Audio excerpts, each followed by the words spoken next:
They're satisfied with that, but they have to determine if they're going to bifurcate the list, if they're going to move up the others, or exactly what they're going to do.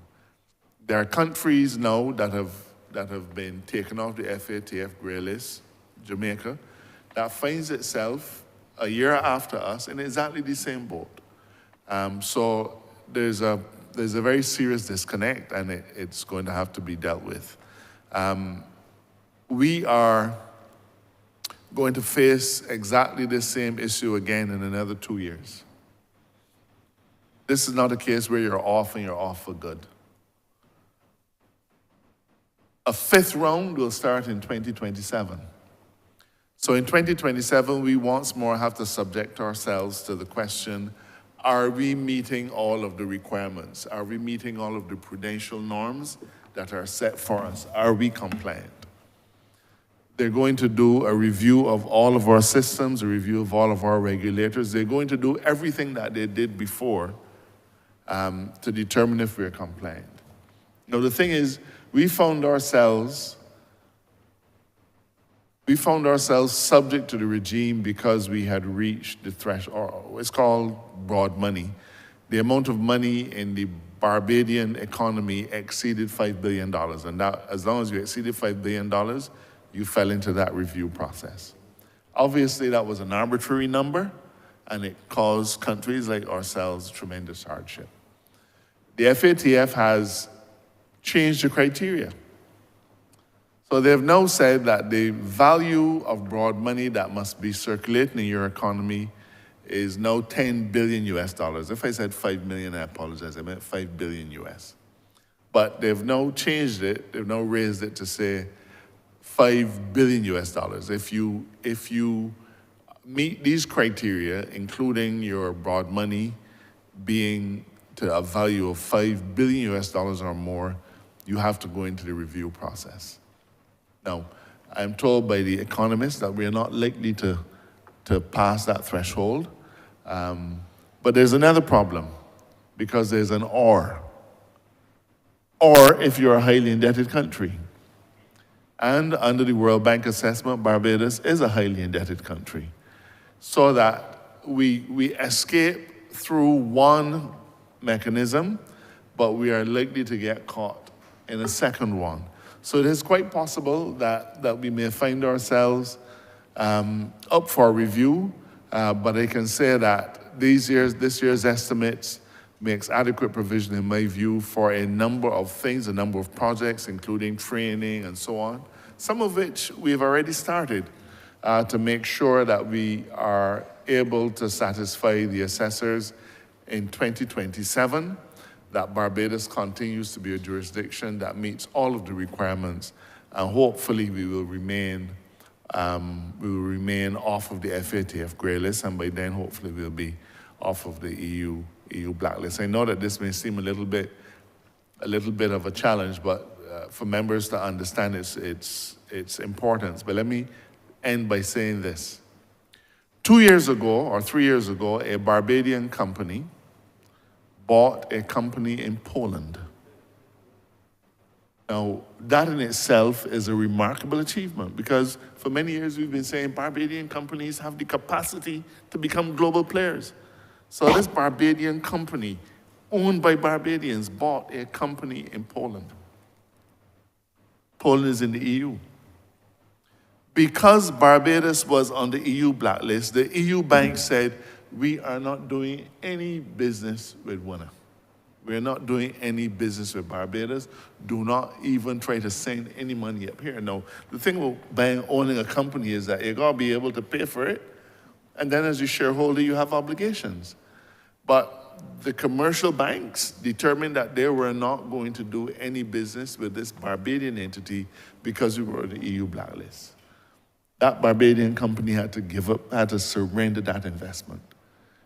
There were people who were operating in Barbados who were not able to find correspondent banking so as to be able to send money abroad. So all of these are the kinds of things that are impacted by the work that we do. We are the gatekeeper. And even though it's almost counterintuitive that it should be in the Office of the Attorney General, It is there simply because it all has to do with how we deal with money laundering. But I thank you for the question. Thank you very much, because I believe Barbadians need to understand that every day as a government, we have to fight not only the problems within, but the problems without. And that it costs a great deal of money, it takes a lot of time, and requires a lot of expertise to be able to manage these very complex and complicated requirements and relationships in order to keep the Barbadian economy going. So let me just thank you and your team, as well as the others in other ministries that have worked to try to get us to a place where we can seek to be as compliant as we can be.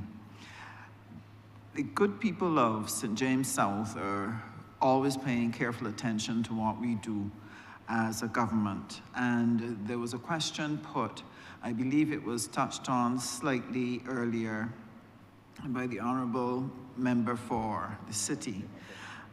This question, however, is open to whoever needs to answer. They express a concern about children who've lost parents to violent circumstances where a parent may have been killed, and the trauma that that child experiences. In addition, there's also the trauma for the child whose parent has committed a crime and has gone to prison, and coping with the stigma, coping with the mixed messages that they may be getting in their families presents a genuine problem for them.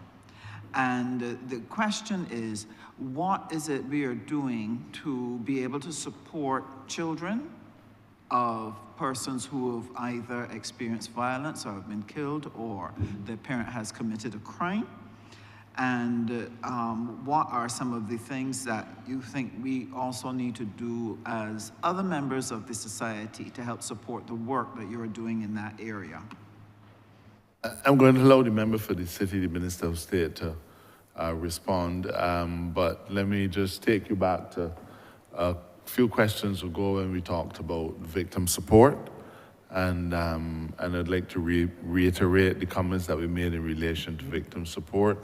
As I said, this is new ground that we're covering because we've traditionally not looked at victims. As far as we were concerned, as far as the public is concerned, so-and-so stabbed you to get locked up, you got your justice. Had nothing to do with whether that stab was so debilitating that you could never work again, that your children can't eat or get medication or anything of the sort or go to school because you no longer can work. So victim support is a new element that is before us, and we intend to grapple with it in a very serious way, budgetary restraints notwithstanding. But then there are other methodologies, and I invite the Minister of State to discuss those with you. Thank you very much, AG and Honourable Member, for the question. As the Attorney General spoke before, not only are we doing victimization survey, which looks at general victimization, ongoing right now on the ground by criminologists in the office at Kim Ramsey, you're looking at actually reaching out and making sure that we have the names, the numbers, and contact with all the victims of homicide and serious crimes. We've acknowledged in the office that hurt people, and we need to heal these hurt people. The specific initiatives that will be deployed, as mentioned before, will be through the Ministry of People Empowerment to provide that more tangible support, but under our victims program and under our therapy pillar, we're looking at making sure that we address the spiritual, emotional, and psychological needs of these individuals through counseling and through various types of modern age therapy deployment, like art therapy, music therapy, drama therapy, and so on. It is fortuitous that you asked this because, as the AG mentioned earlier with the draft George Bridge Agreement, I think it's number 5 or 6 that speaks specifically, and I will quote it as we quoted it before: implement targeted programs for children affected by violence, including those of murder victims and incarcerated perpetrators. Almost sounds verbatim to your question. And it is these types of documents that will direct the type of programs that we will deploy. But to speak specifically to your question, under the victim support pillar, which falls under violence reduction, and under the rehabilitation, reintegration, therapy, and support, there are mechanisms where at present we work with those in the prison in our inmate family program. There's Christmas reunions through the Barbados Prison Service and a number of programs, back to school support for those through NGOs, not connected to any funds from the government at all, strictly from the NGOs and the church that provide supplies for those incarcerated, the children of incarcerated parents and so on. So there are a number of initiatives, and as the AG said, we'll be building it out more and more in looking at victim support. Thank you very much. And my last question, I just want to express on behalf of the St. James South Neighborhood Network to the Police Commissioner the tremendous work that your top brass has been doing with our network in working with our families and our residents in relation to keeping the neighborhood as safe as possible. With the increased incidences that have taken place, naturally people feel even more alarmed. But I want to reiterate what the Honourable Member for St. Joseph said, that to solve this problem is going to require the entire country, that all of us have to play a part. Now, these communities have stepped up by having their neighborhood watches and so on, but I would want to ask you, what are some of the other things that you would like to see the general citizenship do as their part, as their role in helping us to handle and manage this issue of crime? Because I think it is time that Barbadians get beyond complaining about crime and go the next step and ask the question, how can we help? What can we do?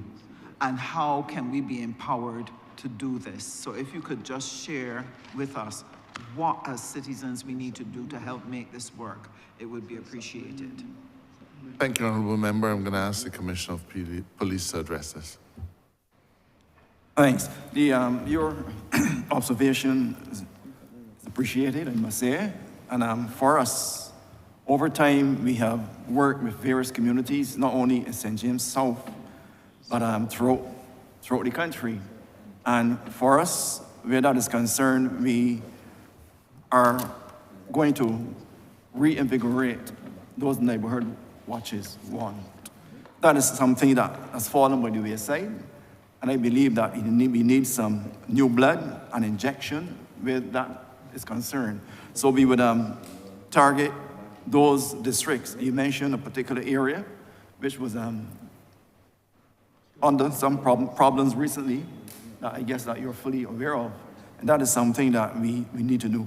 We need to go further in identifying those persons that would need whether it's medical intervention, psychological intervention, whatever it is, that create some level of harm to persons in various neighborhoods.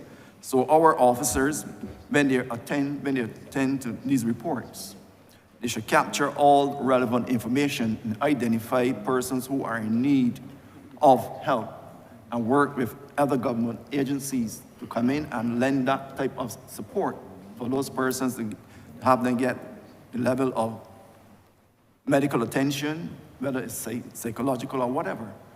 It is those persons who we find that can create tremendous discomfort for general members of the public. So that is one area that we will work with. Now, in terms of how we go about having the youth groups reinvigorated again, because we need to redirect persons from being just there idle and getting involved in mischief. It is some programs which would bring that level of cohesiveness in communities, driving programs, putting those issues, those things in place, whereby they will be engaged in a profitable way, a wholesome way, and work with them. We need to also bring the churches on board, because we cannot just look at it through the lens of the police service, But all those agencies that are out in the community, we must bond and gel together so that when we deliver the product, it's a well thought out product, and there must be, the end game must be to have persons change direction from bad to good and be honorable citizens throughout the community. So those are things that we can look to do. We also need to identify schools that need the extra help.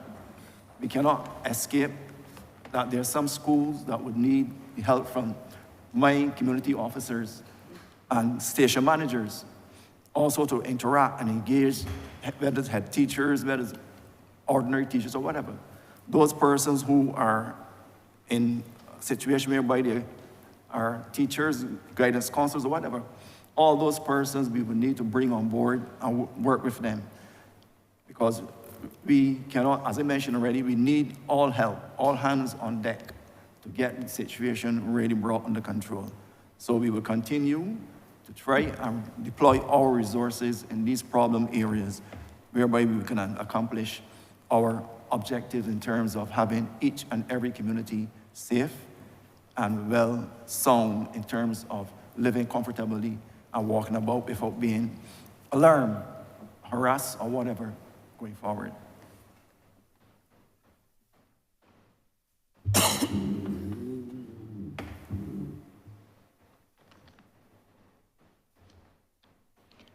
Thank you, Honourable Member. Just for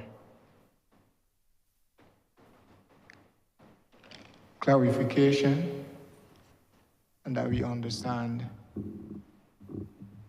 your second question, once you've asked your first question, the next question you ask must be supplementary to the first question. In other words, it should relate to the first question that you asked, not a new question, and that is what I want honorable members to follow. Thank you. Honorable Member for St. Michael East.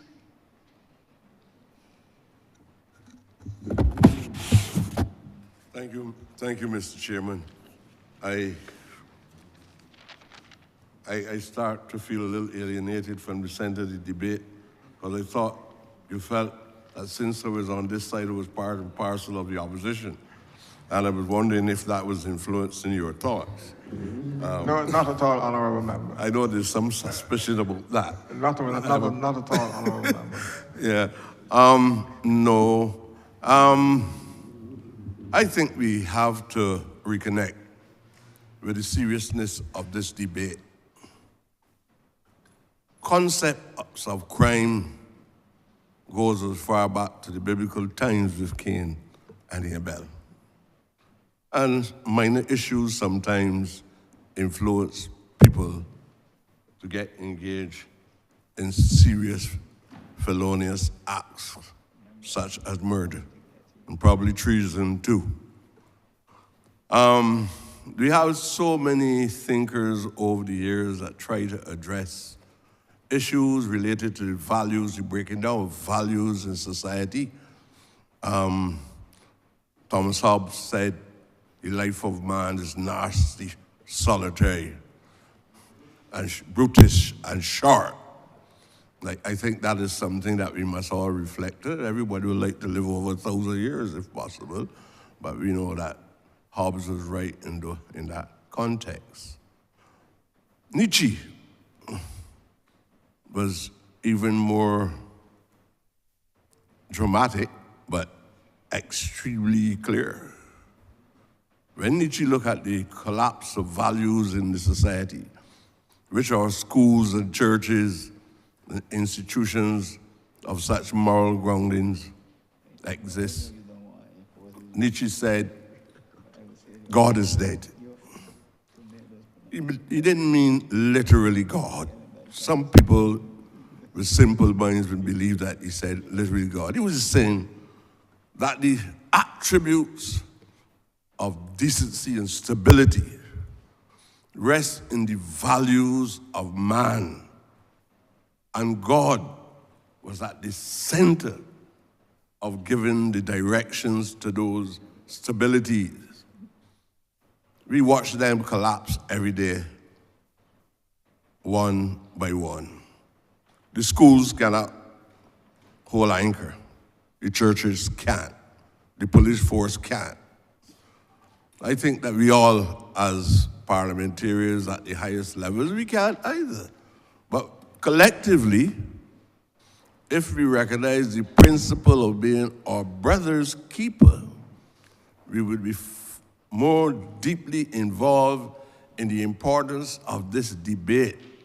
I know we've had questions being asked by persons from different items and aspects of what constitutes the role of the Attorney General's office. But I think there are certain things that we are seeing occurring over and over again. Things like recidivism. Have we really made any serious study of what is responsible for a broad section of those who are incarcerated? After all the mechanisms we put within the prison system, all the melody and the things that we are seeing, are we seeing a reduction in recidivism? Well, that's a serious question for me. That's your first question, Honourable Member? Well, yes. But I was hoping to give you a collective that constitutes three questions. But if you want me to stop there, stop there. I'll come back with the second question shortly. Yes, and come back later. Thank you. Thank you very much, Honourable Member. In relation to rehabilitation, we look at rehabilitation in the broad context. Rehabilitation programs are conducted by the Barbados Prison Service through the Ministry of Home Affairs, but you can say it's supplemented by the Ministry of Youth, Sports, and Community Empowerment. They have a number of programs in the prison today, and is also supported by the National Crime Prevention Program. There has been studies on recidivism that were released, I think, as late as November 2024, which showed a slight reduction in recidivism. I don't know if a causation study was done to say that there's a link between the programs, but I can tell you that there's a slight decline. For more intense information on that, I will have to call on the Director of Criminal Justice and Research to speak more to that research that her office conducted, but I would need if the AG so permits.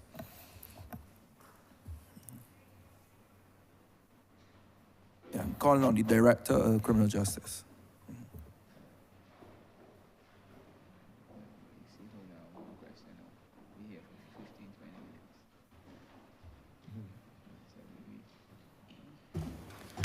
Good afternoon to the chair. Good afternoon, everyone.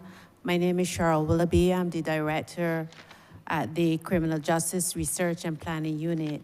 Regarding the study on recidivism, we did a study about 5 years ago that measured the rate of recidivism in Barbados, and it showed that we were having a problem whereby over 68% of persons who were released from prison over a 6-month period were reoffending. We recently did another one to determine whether or not some inroads were made regarding the efficacy of the rehabilitation programs at the prison. And as Minister Lane rightly said, we saw a slight reduction in the rate of recidivism at the prison. When we did a study 5 years ago, I requested from my staff that they also look at what were the barriers to reintegration. What were those things that were preventing inmates or ex-offenders from successfully reintegrating? And when we did that study, we found that persons who had substance abuse problems, mental health issues, as well as barriers to employment opportunities upon release.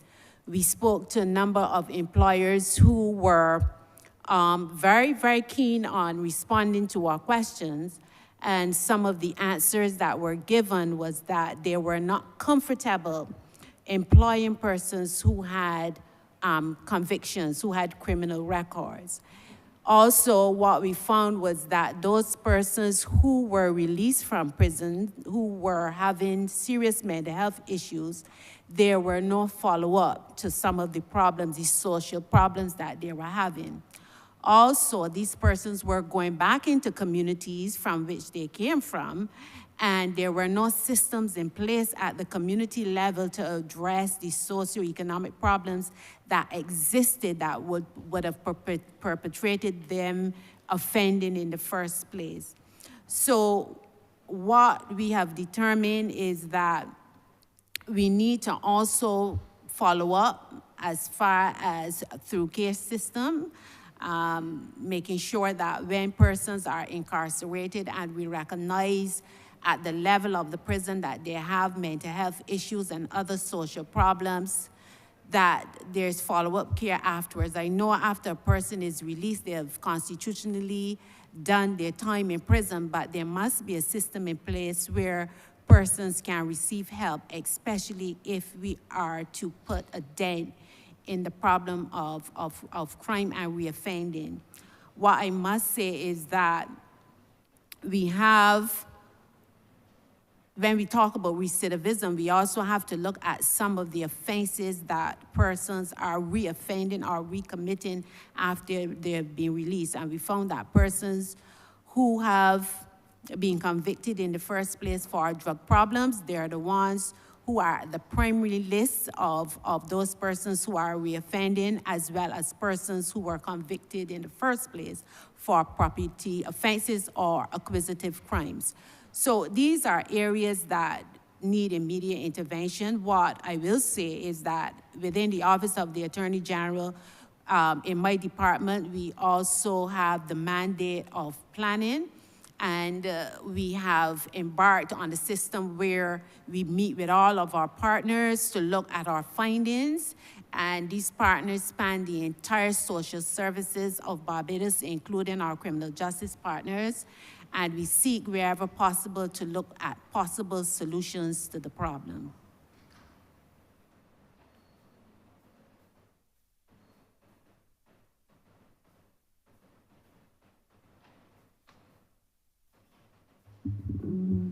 Thank you.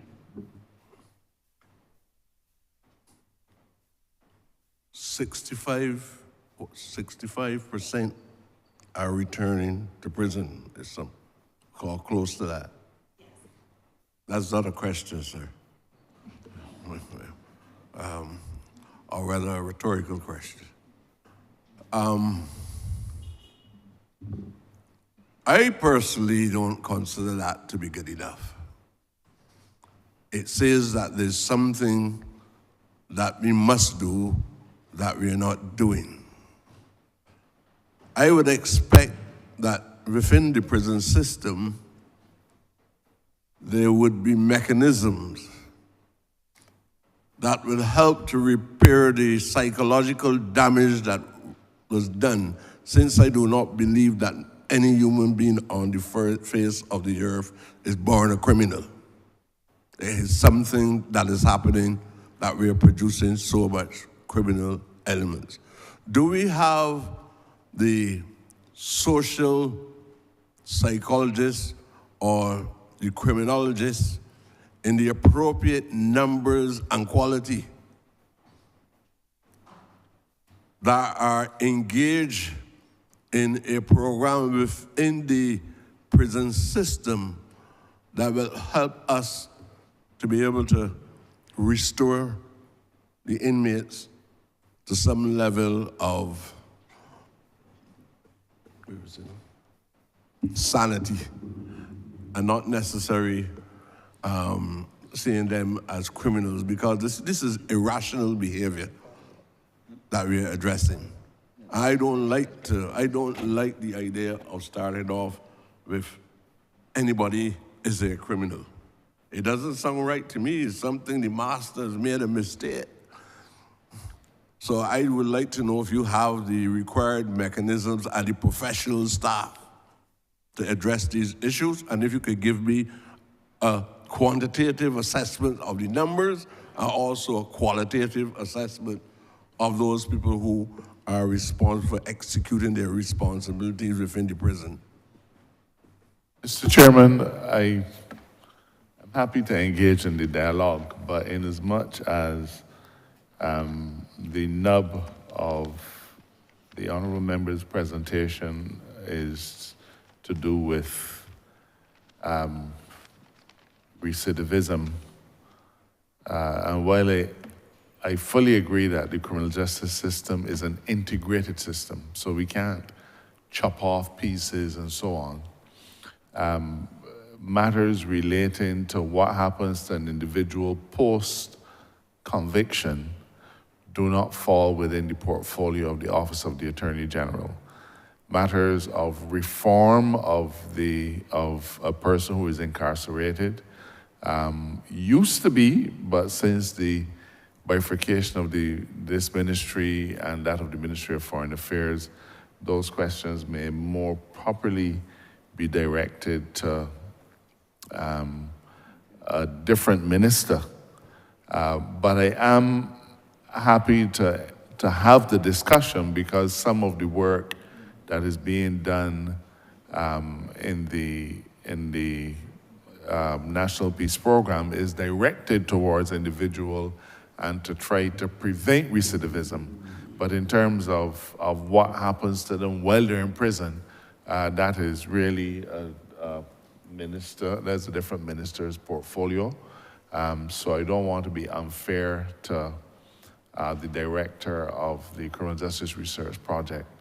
But I'm happy that we can continue the discussion, but only insofar as it is addressing the issues that fall under our remit. Honourable, I do mean that you mean the Ministry of Home Affairs, not Foreign Affairs. Home Affairs. Minister Abrams is Right, Minister the of Home minister responsible Home for Affairs.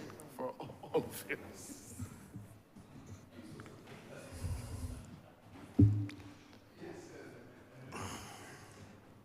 Yes, we just have to have the record straight. Thank you. So that's the Ministry of Home Affairs, and not that you were referring to, and not Foreign Affairs.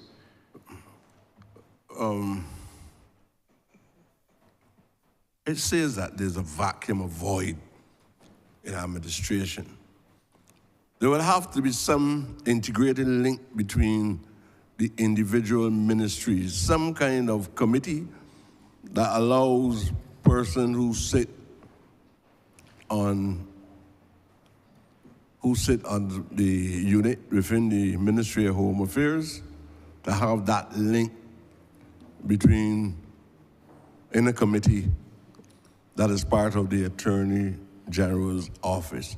And it's an element that needs to be examined carefully, and I would like to urge the AG to explore it and try to impress upon those who shape governance the importance of having this unit, that these two entities could come together and address an issue like that. Or not, we can almost break down every ministerial department into 6 and 7 different ministries and escape our responsibility in addressing this issue of crime and incarceration. Now, I'm going to go to post-incarceration. If you don't mind, let me just say, I agree with you, and it is for that reason that we have established since 2023 a Criminal Justice Reform Committee, which is chaired by the Chief Justice. The purpose of the Criminal Justice Reform Committee is to look at, as I said, they're integrated. So that committee looks at every single element that touches and concerns an individual as long as they're in the criminal justice system. And the members of that committee include the Minister of Home Affairs and also the Superintendent of Prisons. It involves the Probation Department.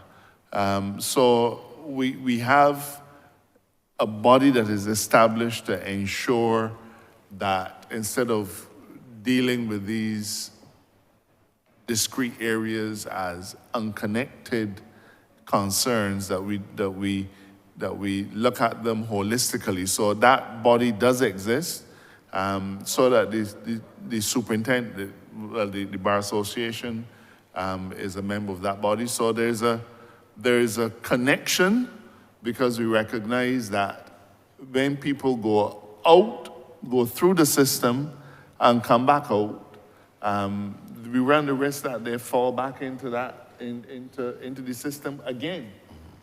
So I don't mean to suggest that it is not an important part of the dialogue that has to take place, only that the specifics that you were requiring of us were not really within our bosom. But the Criminal Justice Research Project does a lot of work in the prisons. In fact, probably about half of their research in recent times at what happens in the prisons. People, what are the schools that are represented in the prisons, the levels of recidivism and things of that sort. So the research element is still with us, but the actual prison reform, probation and those kinds of matters are unfortunate. Well, they happen to be under another place. This question is important, and we've already begun to do what you just suggested.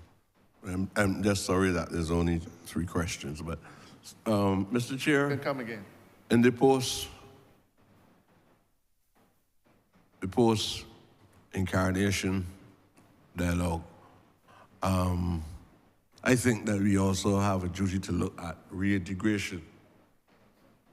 Especially, we all know that when the ex-con, which is a nice term if you want to make it sound colorful, but it's not the best. When the ex-con, he is not escaping, he has served his time in prison. I think we have a responsibility to create a civilized environment. Although I don't like talking about hot spots, some people seem to believe that sounds nice, and police outposts in Midland District, not understanding when these terms are used, you stigmatize the community. And if I want to write an application anywhere, I have to write that I live in Chancery Lane. Chancery Lane, or even Westers or Westmoreland, that I would not be able to put on the word Ivy or Licorice Village or anything like that, because we are already facing and the Pine and Carrington Village and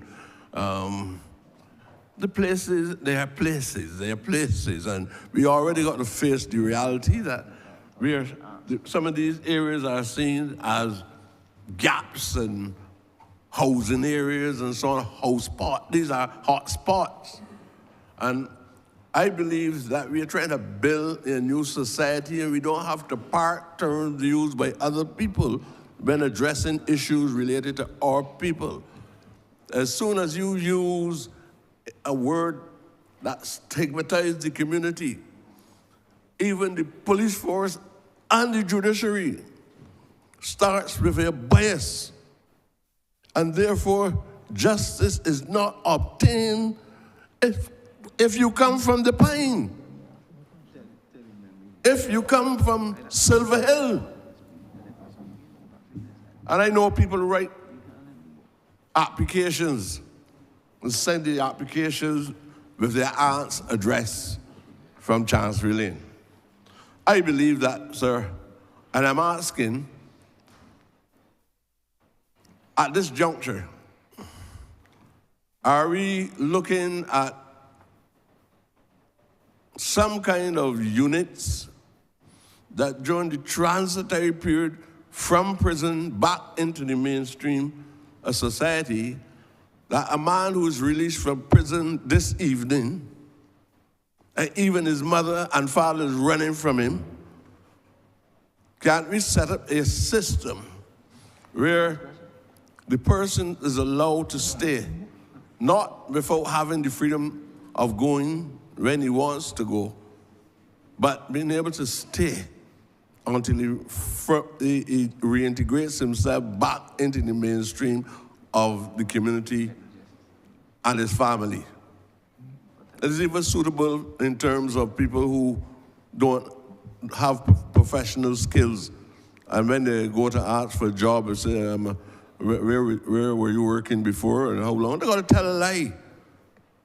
They can't even get a job cutting grass. Honourable member, let us get the gist of the question. So Well, that it's they simple. can I don't answer. know. I don't know why it became so complex for you, sir. But the question is clear. Do we have the mechanisms in place for the reintegration of the ex-colony in the mainstream of the society? Simple. Thank you.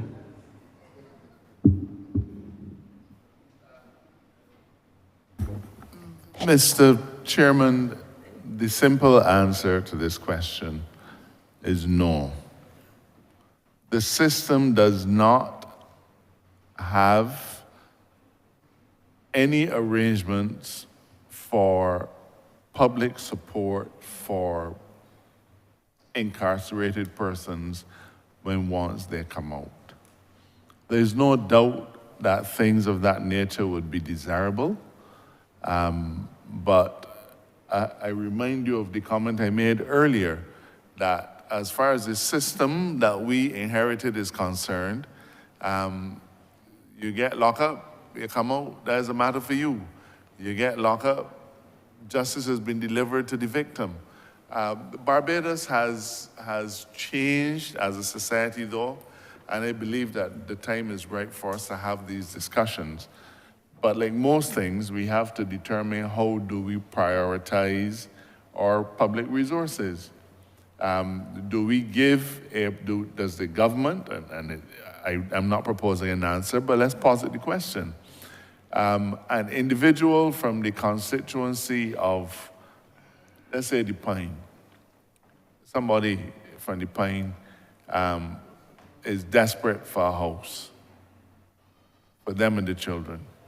On the other hand, John Brown, who's shot at people, committed firearm, come out of prison, is desperate for a house. How do we prioritize? Which one will get the one house the NHC has available? It is a discussion that we need to have. There are a number of NGOs that have been involved in trying to improve the lot of individuals when they come out of prison. The National Peace Program even funded a program that was intended to do that, but unfortunately that program had to be truncated because it didn't do what it had said it was going to do. So we had to cut that short. But that program in the project proposal said that they were going to focus on individuals who have come out of prison and who are looking to be reintegrated into society. There is room for NGO work, there's room for government work, but I remind the honourable member that government is about balancing competing interests, and those competing interests have to be balanced with a minimum of friction and with a minimum of waste, and there has to be community buy-in in as many respects as possible, because housing is scarce. Jobs are a priority. I have no difficulty, we talked about it this morning. Individuals who've come out of prison, they should find work too. But are we going to provide housing for them? That's a discussion of another kind.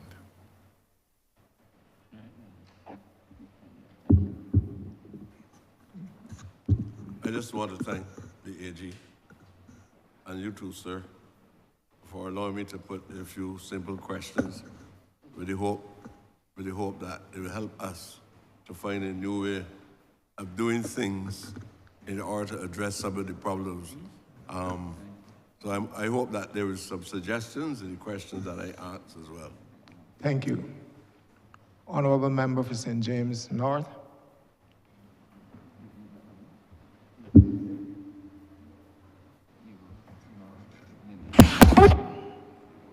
I thank you. Mr. Chairman, and wish to commend the Attorney General and his team from the various departments on their service to country. First, wish to ask about the registration department and the efficiencies of the department and what processes are being used to try to improve its function and its timeliness and its customer service and ability to respond to the public's needs.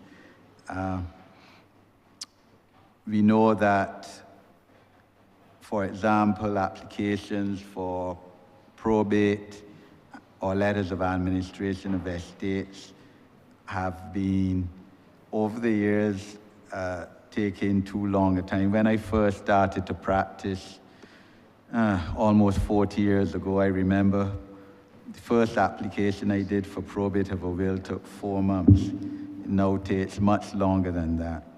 I know that as recently as last month, a policy initiative has been made whereby those applications, new ones, are now made online. So, Attorney General, like either you or the Registrar of the Supreme Court, who is here to speak, let the public know what is being done to make the registration department more user-friendly and customer service-oriented, and also as to whether we are satisfied that the registration office has enough hands on that deck manpower. We know that during COVID, as in most government departments, we had to cut back during COVID and when we went through the BRET program. But as to whether, whatever studies we have done has shown that there are enough hands on deck, enough officers employed by the registration office to fulfill the growing demand by the public on its services. Thank you, Honourable Member. The registration department has been a feature of our judicial system from time immemorial. Over the years, we have tweaked the registry. I believe that in your own professional life, you would remember the days when the registration department was the land registry and the company's registry as well, and dealt with everything. But in our time, we've seen the registry separated into separate elements. Land registry has gone off, the company's registry, the intellectual property offices. So the registry now, the registration department focuses on the administration of the courts, both the magistrates court and the high court, and the collection and management of vital statistics information, that is births, deaths, and so on, and also the probate department. In relation to the functioning of the registry, in as much as it serves the Supreme Court, a lot of that process is now automated because, as you know, for quite some time now, we have been filing documents, litigation documents online. Just today, I was looking at some documents that were served on me as Attorney General, and they were all filed online. We follow a model that is used by the Caribbean Court of Justice, and it is something that has worked very well and is efficient.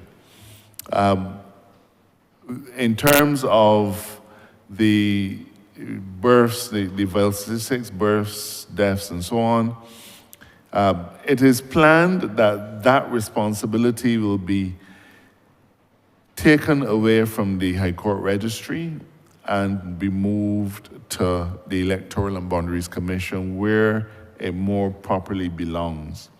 I believe, and I am not able to quote any historic research, but I believe that a lot of things devolved onto the registration office simply because It was a government agency that was seen as being in a central place, and therefore all births and deaths were sent to the registration department. But the fact is, the registration department as a body then does nothing with the statistics, the information.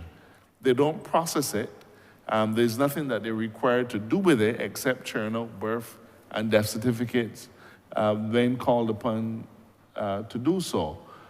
It has long been considered by this administration that the best place for collecting information relating to births and deaths are the people who actually use it, the people who prepare the voters list, the people who have to work out whether or not a person should be getting an ID card at the age of 16.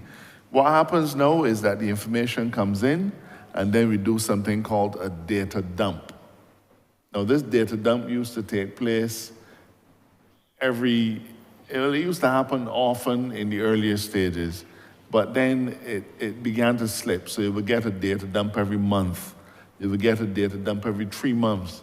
So the electoral and boundaries would not know that a man or woman has died until sometimes many months after they have in fact passed on. We now have a situation where I believe the data dumps are done on a weekly basis. So all the information is to be sent to electoral and boundaries so that they can keep their registers up to date. But the truth is, it is an anachronistic process and really needs to leave the registration department. That is being worked on, and hopefully very soon you will see that happening. You will see electoral and boundaries being responsible for the collection, collation, and management of our vital statistics. A gloss on that is that the registration of birth should not even be done by any registry, that act should be taken, should be managed at the place where it actually happens. So that where the person is born, the QH or something like that, should really be the entity, the body, the place responsible for certifying that a birth took place on any given time.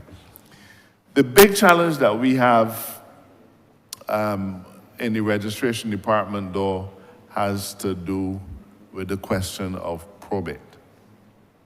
There is absolutely no doubt that a large amount of national resources are tied up in a probate process. It's common sense, really.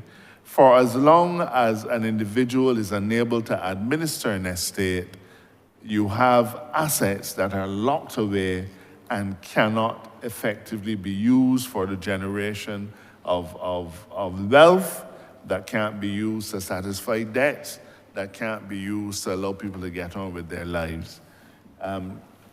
When we looked at the situation about 3 or so years ago, we found that the backlog was huge. The backlog was huge.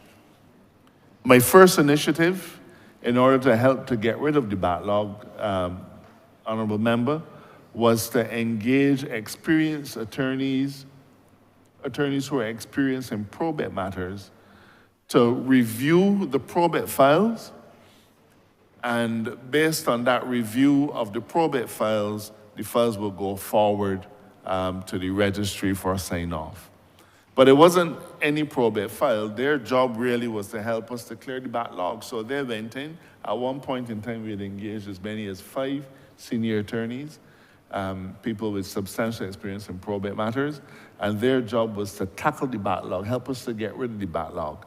And therefore, by 2023, we found, when the project was successful, when we did the stats at the time, I was able to report to Cabinet, I believe even to this chamber, that we were behind by just 1 year, and that in almost all of the previous years, there was about 10% in each year of estates that had not been granted. And the reasons for that 10% being a residual quantum are myriad. Individuals have died. Sometimes lawyers have died. Individuals haven't paid fees, a whole set of things. So you had about 10% of probate matters that were were just sitting there, and we are actually going to be communicating to all those applicants and lawyers and so on to see if we can try to see what we can dispatch. Currently, the corpus at the back of the backlog now is in the year 2023, and I've had discussions with the Chief Justice, and we're looking to get that sorted out as well. I can say to you, though, that by engaging additional staff, and we have engaged 1 or 2 additional staff members, we've begun to see some change. The process is now an online process. There are a number of systems that have now been employed so as to make sure that we can bring this specter of long waits for grants of letters of administration or letters testamentary, bring it from being a common feature to be only an occasional bother. We're looking to get rid of that very shortly. And I think that we've already begun to see those results. I had a very surprising WhatsApp message from an individual, came out of the blue. That person said to me that they filed an estate in January, and by last week, this time in February, they were able to get letters testamentary.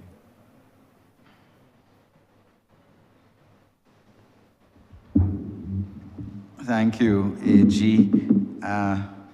Mr. Chairman, I should have mentioned, of course, the registration department is program 241, sub-program 247. My supplementary relates to the magistrates court, which is, over which the registration department has some responsibility, and that's program 242, sub-program 249. And of course, we know, Mr. Chairman, that the majority of judicial matters, in fact, the vast majority, I believe maybe close to 90%, certainly over 80%, are heard in the magistrates' courts. And therefore, the question again arises as to the efficiency of the magistrates' courts in terms of administration of justice and implementation of the penalties, fines, which it imposes, and specifically as well, the maintenance, collection of child maintenance from, invariably fathers for support, financial support of their children. And, over the years, both administrations, Mr. Chairman, there have been issues with, we hear, and certainly I know as a fact, collection of maintenance monies imposed by the magistrates' court on fathers, collection by the mothers, and mothers, single mothers, already under tremendous financial pressure, not having the money which the court has placed on fathers in paternity matters or child maintenance matters. And Attorney General, Honourable Attorney General, I wish to give you or again the Registrar of the Supreme Court the opportunity to speak about what is being done to try to better manage this system so that the fines, penalties imposed by the magistrates' court on people can be collected, especially child maintenance cases. Is there technology that is being implemented to try to improve this system? Is it a case where we're training bailiffs better, court process officers better? I know of a matter years ago, Mr. Chairman, where a bailiff was to serve documents on a person who happened to be his neighbor and could not find the neighbor for months. Documents not served. So what is the government doing, your ministry, sir, to improve this system, make it more efficient? Thank you, Honourable Member. Your question is timely. In relation to payments, particularly, and you said particularly payments of maintenance to mothers, rarely fathers, the Magistrates Court is currently in the process of implementing a new case management and digital payment system to operate in all of its Magistrates Courts. There's currently a pilot project in place at the court at District D in Keene Garden. And at this point, what we're doing is inputting the data and testing the integrity of the system. What is happening now is focusing on the clerical and the front-end staff who are going to be the end users. What is key is that the method of disbursing the funding will not be what happens now, where a mother has to go to a court and collect cash, or where a father can only go and pay in cash and so on. We're going to be looking at a digital payment solution, and we've talked about this for a long time, but I'm very happy to say that we are at the point where we are in the pilot phase. We have 9 magistrates courts, Honourable Member, 9. And all of these magistrates courts, well, not all of them, as you would know, as complex will have a family court. The other magistrates. But all of the courts will be connected to this system, and we will be using a digital payment system very much like the Adopt a Family. Colleagues will remember that when we started the Adopt a Family program, the question was, how do we make the payments to these people? Simple solution was that every household would get a digital card. They would have a card, the money gets added to the card, and they're able to go and take off and spend it as they need to. So we're not reinventing the wheel in that regard. We will not be paying out cash. This will allow for better accounting. It will allow for more effective use of individuals' times. You know, when you show up at a court and you hear that the court clerk out to lunch, can't get the child money. Court clerk comes in late, can't get the child money. This will remove all of those issues. So money comes in, money gets credited in your card, you go and you do it. And I'm really very proud of the work that we've done in this regard. I think you also mentioned the conditions of the magistrates' courts. As I said, we have 9. We all know that we've had some challenges in years past in relation to the physical condition of those courts, and in fact, we've had to close some. I'm sure you remember the court at Belle Plaine, or you remember the court at District B. We've had to close a number of courts and try to rationalize that work, but I'm able to say that by doing the substantial renovation at the Fort Simmons complex, we've been able to allow our magistrates to use 3 fantastic courts down there, one of which is completely new. I think that's used by the chief magistrate, but we refurbished 2 of the older courts so that we now have comfortable accommodation and accommodation that is free of environmental concerns. Honourable Member, we've had to close the Cemeteries Court. You know that the Cemeteries Court had the criminal, it had the civil, it had domestic. Cemeteries Court was an important center of activity for us, but unfortunately its condition, in fact, let's rewind a bit. The Cemeteries Court used to be a primary school. So it isn't to say that we took a new building, that we took a place and built a new building. We took an old building and tried to turn it into a modern magistrates court complex. That has always presented difficulties. And therefore, we are now in a position where we've had to close that court, we've had to close that complex, and provided in the estimates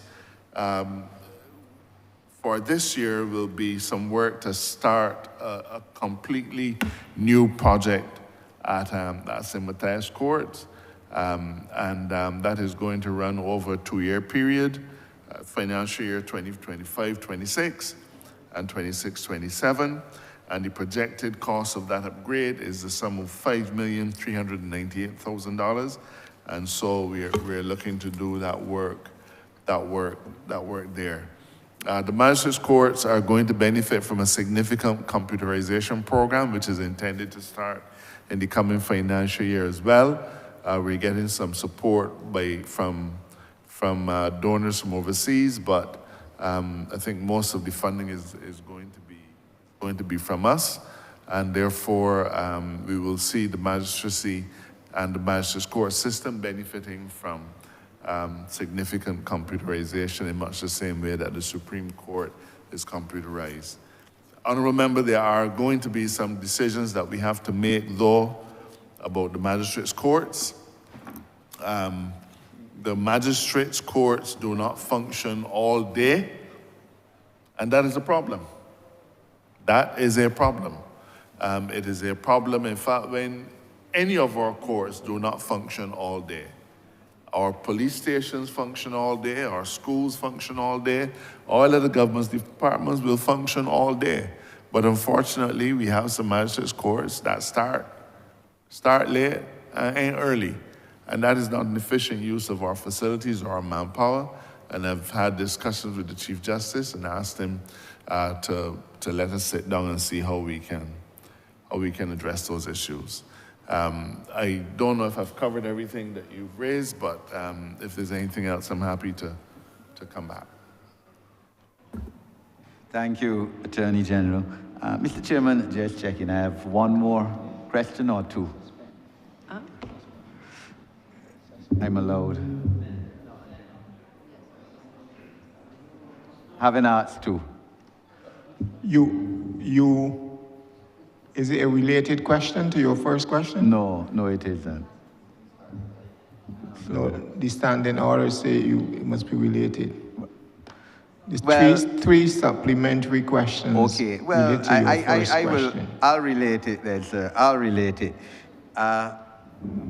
Honorable Attorney General, of course, tied in with all of this is the issue of police and law enforcement. And Honorable Member, you can come back tomorrow. We have okay. gone past our time. Okay, no problem, sir. Thank you. Thank you. Thank you, Mr. Chairman. I beg to move that you do not report progress to His Honor the Speaker and beg leave to sit again. The question is that I do not report progress to His Honor the Speaker and beg for leave to sit again. All honorable members in favor, say aye. Honorable members against, say no. He thinks the ayes have it.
The chairman has reported progress and requests leave to sit again.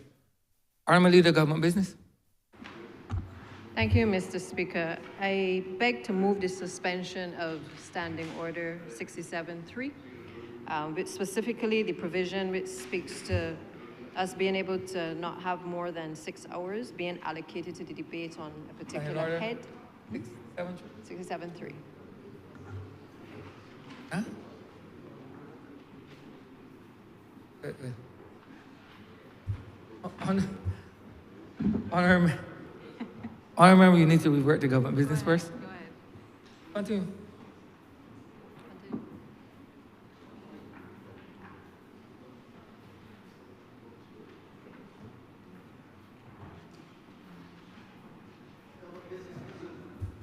Honourable leader, government business. Right, so Mr. Speaker, we have at this point completed the first head. As you know, the standing orders provide for 6 hours to be allocated per head. We are mindful that this is obviously a very important and substantial debate as it relates to crime. And we therefore wish to beg to move that the section 67.3 of the standing orders, specifically the section which relates to us only doing 6 hours, be suspended to allow for additional time for the debate to continue. Wait a second. The question is that standing order 67.3 be suspended. All those honourable members in favor, please say aye. Those against, please say no. Me think the ayes have it. Standing order 67.3 is suspended. Honourable leader, government business. And with that, Mr. Speaker, I would beg to move the suspension of the House until tomorrow, the 18th of February at 10 a.m.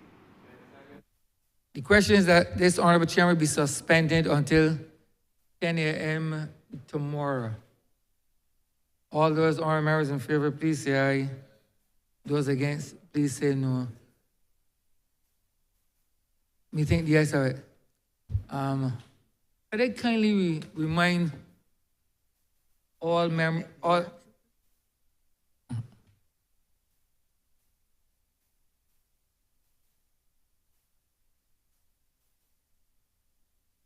could I kindly remind all members that this chamber commences at 10 a.m. I do believe that the standing orders speak to that. But this chamber don't start at 10:30 or 11 o'clock. I would think, therefore, it's incumbent on all members, honorable members, please get here at the appointed time. It is easy for me to come to this chamber if persons don't want to attend on time and sit at the 10 a.m. as is the want. And if members are not here, I am vested with the authority to adjourn this chamber. A word to the wise is enough. This honorable chamber stands suspended until 10 a.m. tomorrow.